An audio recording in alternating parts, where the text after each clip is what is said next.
there are a lot of different hints that you can look out for as they're getting hired to see if there's someone who can be proactive or if they are already proactive, and how to further train and nurture that proactiveness so then they can show up for work in the best way.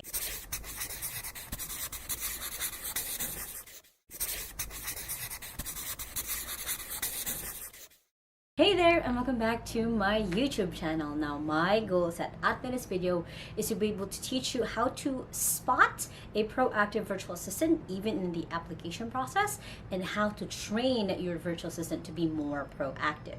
Now, if this is your first time on my channel, my name is Lacaba. I've been working from home since I was 15 years old and now run a virtual assistant outsourcing company here in the Philippines. And I post videos every Sunday and Thursday on how to work from home and how to have a business from home, so make sure to hit the subscribe button right there so don't miss any of my videos. Now, when it comes to hiring a virtual assistant, a characteristic that a lot of our own clients really look for is someone who is proactive.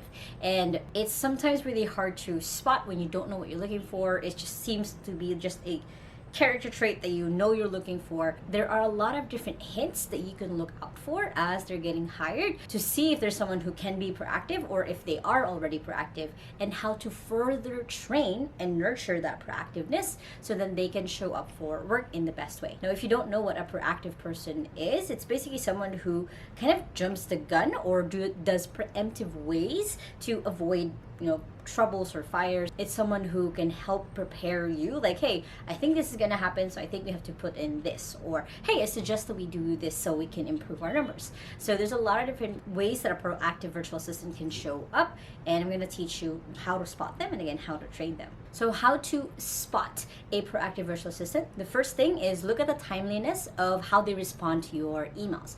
Does it take a day? Does it take them actually a few hours? If it's in a different time zone, do you think that they respond right off the bat first thing in the morning? So with this, you can see how, again, active they are themselves of checking their emails, checking their communications.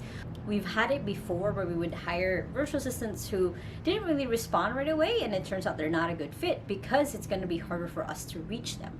So especially for you, where you are going to be working with your assistant remotely and you won't be able to chase after them, and of course you don't want someone you have to chase, seeing what their response rate is or how fast they respond to your emails is going to be important to you as you start working with them. Next is watching out for the timeliness of attending meetings. Are they on time?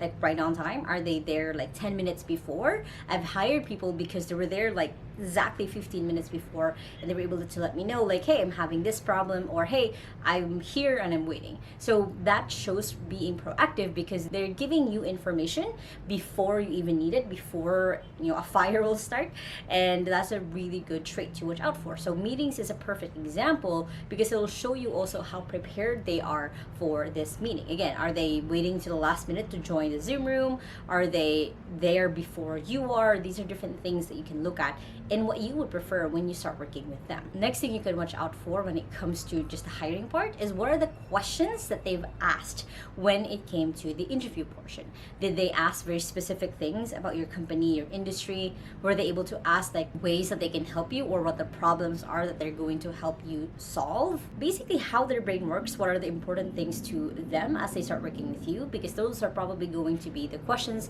that they'll ask you during the interview. The next thing that you can watch out for during that hiring process is basically how much research they have done. So aside from you just asking them outright about what she's learned, you can ask them like, hey, so far in your research about the company, what are the different things that you really like? What are things that you think we can improve?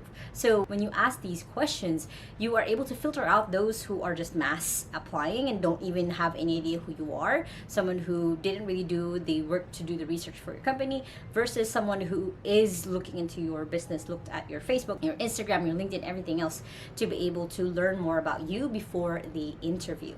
So as much as possible, try to see how much they've learned about the company in this early stage, because that is going to be the trait that they're going to bring with them as they work with you moving forward. Next thing to watch out for during the application process is suggestions given. If they're able to give suggestions on how to have maybe the social media done better, how to show up better online, how based on what they've seen, what they've understood, how you can add a few things into your business. When you do this, you again can tell if this is going to be the person who is going to be brave enough to give suggestions for your business. One of the ways that we do it in TwixU is inside a test, basically, that we send, a skills test that we send out to our applicants. One of the questions is, look at this social media page, what are the things that you would suggest that they would do more? And the fun thing about this is it's usually just an optional question. They don't actually have to answer it, but those who do answer it and answer it with sense, I know that they're going to be a good hire. Now, let's say that your person is already hired, they're already in your company. What are different ways that you can train them in being more proactive? The first thing is give them opportunities to be able to give suggestions. Whether it's literally, hey, I need your thoughts on this. Like, hey, we're running this new project. What do you think we should do or we can do better? Simply asking them for their opinions will help have their brain a little bit relaxed to know that you're open to these suggestions, to know that they can bring things up if they see anything that can be done better or can be added.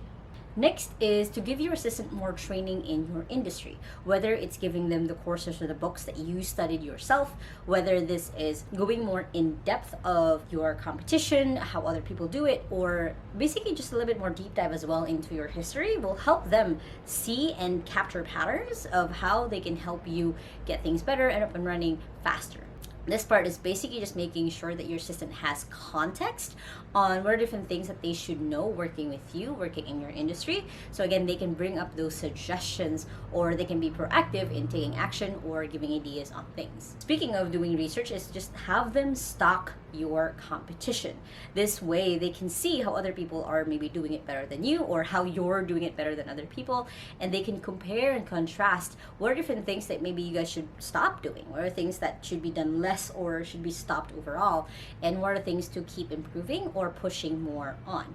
When it comes to seeing like, oh yeah, other people are successful in this and this is how I can help my boss be more successful in this, again, it will give them a chance to relax a little bit, trust that you guys are on the way, that you guys are doing the right things, and also again to see if there's anything that can be slowed down and something that can be pushed more. Next thing they can do to train more just being proactive is to give them output-based projects. Now what I mean by this is by giving them projects with just an output of like, hey, I would love to see this, and watch how they're able to get that step by step. Watch how they would be creating that asset. Maybe it could be that they're doing this specific research, but when you are helping them be more output based rather than task based, it's going to help them kind of not have to really worry a lot of like how they're doing it, as long as the output actually matches what you asked for.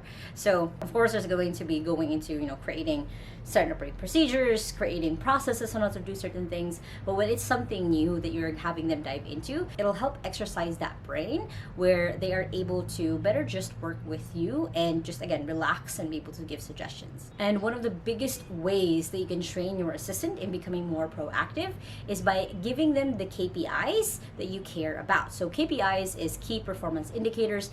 These are basically just the numbers that you care about. So for example, for me, when I started out with my assistant, it was YouTube and TikTok. Those were the two main things that as I was growing my brand that I really wanted to be known for, and those are the two platforms I picked. So then all of our content, all of the focus was on YouTube and TikTok. So then all of the suggestions that my assistant gave me was, okay, this, how about we try this kind of content? Or how about we try to connect with these people on the content? So then it was all about that because she knew what I cared about. So if you give your assistant more context on what are the things that you care about, the numbers that you care about in your business, they're able to then watch those numbers closer and be able to give suggestions on how to do them better. Now, if you guys like this video, make sure to hit the thumbs up button right there and comment below what are the different ways that you want your assistant to be more proactive on.